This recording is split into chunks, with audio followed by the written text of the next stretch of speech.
Saturday marks the 10-year anniversary of the Sago Mine disaster in Upshur County. There was an explosion there at the mine, a methane explosion.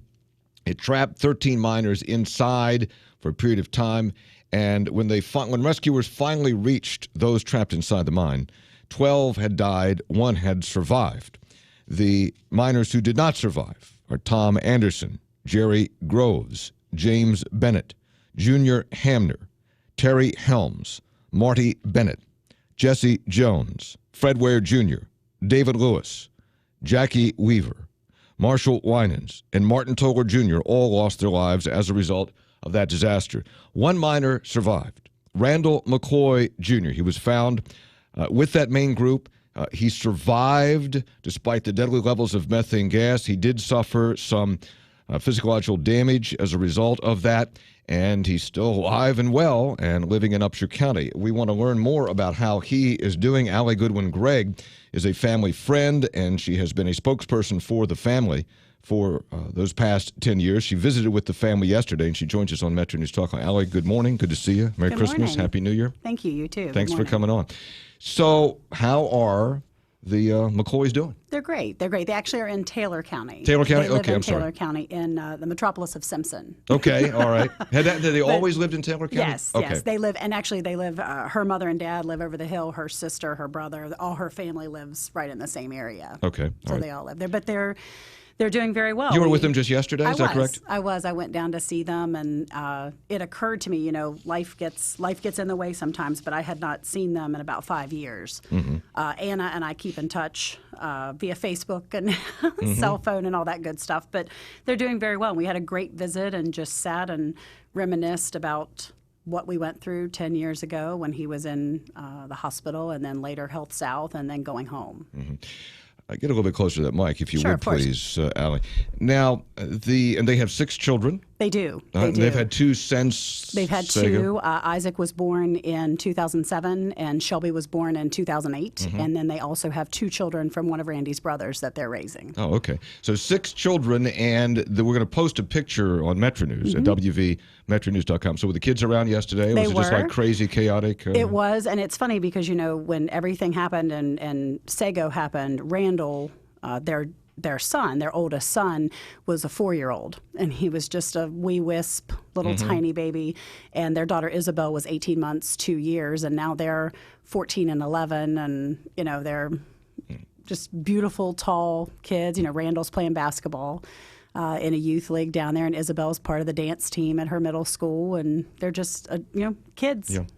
Aly Goodwin-Gregg is with us. She's a spokesperson for the Randall and Anna McCoy family, and has also become a family friend over the years. I'm always not comfortable how far I should go on this, but clearly he suffered brain damage from the accident, from the lack of oxygen. Yes. He had very extensive treatments at WVU and elsewhere.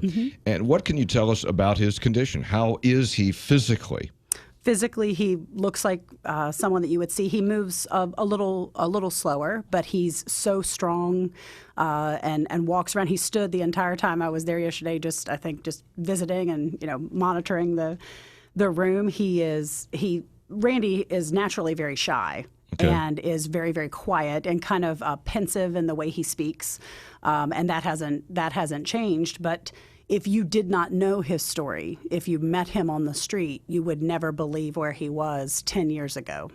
And his cognitive skills? His cognitive skills are good. I mean, he has a tremendous memory and recall. He has a great sensitivity. Part of the reason we were talking is because it is the 10th anniversary, and there's a significant media interest in talking to him, and he's very, very sensitive, as is Anna, of the other families, because as much as it is an anniversary of what he survived and the miracle that he represented, there were 12 men who did not come out, and there are families and loved ones and children and spouses and brothers who lost their loved one. And right. He's very, very sensitive to that, and very much, it weighs on him heavily. And it's something that he thinks about. And those were his friends in the mine? They were. They were. They were.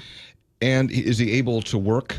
He's not. Okay. He is not able to work, but I think being a full-time dad with 6 kids is probably a good gig. Okay. He issued a statement today, this morning, which you're going to read to us on the 10th anniversary of the Sago Mine disaster, and the anniversary is Saturday. Would you read that statement? Sure. The date of January 2nd is difficult for me and my family every year. My wife, Anna, and I think of the families and loved ones of my coworkers and friends who were the victims of the Sago Mine disaster, and we pray for God's grace to find them and comfort them as they remember. After all these years, I do not understand why I was spared, but I praise God every day, for He is amazing. I truly believe it was the power of love from my wife and our family, as much as it was the power of prayer by so many people throughout West Virginia, across the country, and around the world. Your kindness and generosity in your prayers has always meant so much to me and will be with me for the rest of my life. Today, Anna and I have 6 beautiful children, and we are grateful for our life together. I could never begin to explain how grateful I am to be here to experience the joy of this family. While the miracle of my unexplained survival was 10 years ago, I will never, ever forget the men with whom I worked who did not survive, and I carry them with me in my heart every day.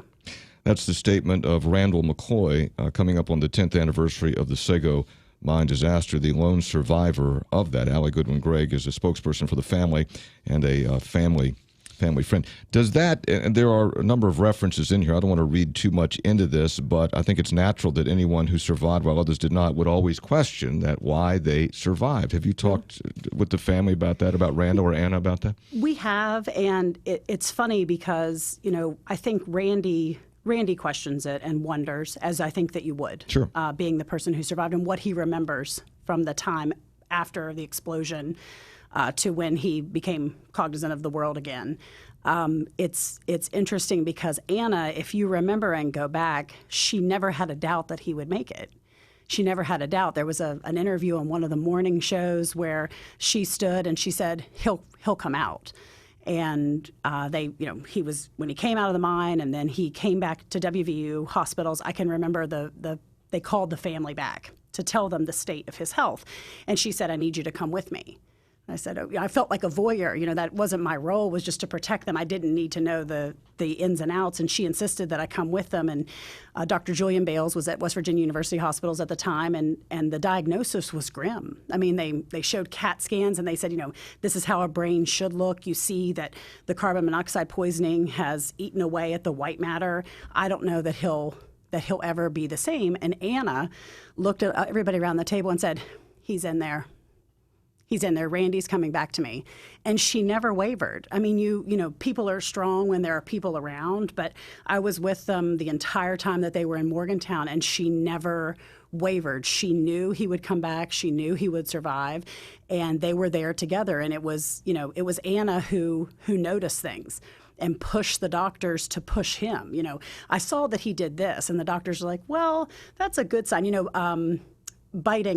Biting the lip. Mm-hmm. Your lip is chapped. Biting the lip, or feeling an irritation,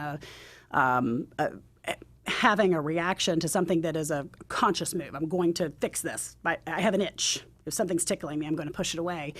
But she would see those things, and she also saw great hope in every milestone that he had, which I think also helped. Their story is very powerful. Yeah, it is. Aly Goodwin-Gregg is with us, and she is a spokesperson for the Randy and Anna McCoy family, and also has become a good friend of the family over the years. Does he still have any therapy he has to go through, or does? He does not. I think he's very active at their home. Is he? He and I were talking yesterday about bow hunting. He always loved bow hunting, and I think he told me yesterday he's, I think, maybe 10 pounds lighter than what he used to shoot with the tension in the bow. I pretended like I knew. I wasn't really sure.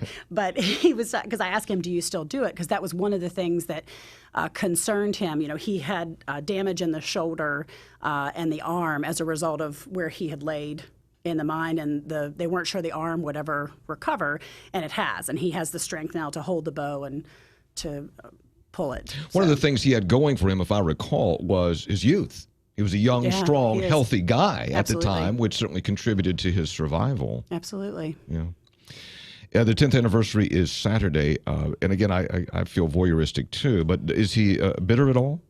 Not at all. I think it's their faith. I think that truly they are very protective of the other families, and they're very protective of what what they have survived and what they've done, but they have a tremendous faith. They have a strong church network, and that has I think gotten them this far. They take trips with their church group. They're very active in their church. They have strong church friends, and I think that's been what carried them through. And you see when people have these issues or face adversity like this, that faith is often what brings them out the other side. And just finally, maybe this gets back to the statement is, and you and I talked about the possibility of Randy and Anna coming on the program. We did. And the invitation was extended, and they felt like they didn't want to, and I didn't push because I didn't feel it was appropriate to do that, although we were always trying to get the story, but I didn't want to push. So is there anything that you think that the McCloys want, because we think of them, we go about our daily lives, but on the anniversaries we do think of them. We think of the victims. In Sago, is there anything that you think the McCloys want West Virginians to know? I truly think, and I think that again, Anna would say this too, and Randy would agree. But who he is and where he is in his life, and the fact that he is walking and talking and greeting me and hugging me as I walk in the door, and reprimanding their children for letting the dogs scratch the door, and just being a dad. I think Anna has said so many people prayed for him. So many people reached out. They got letters from all over the world that she would love for people to see who he is and how well he's doing and this beautiful life they've made together. But at the same time, they're very protective. People don't really approach them. They have 6 children that they're raising who are high school, middle school, and elementary school, and they're their priority now.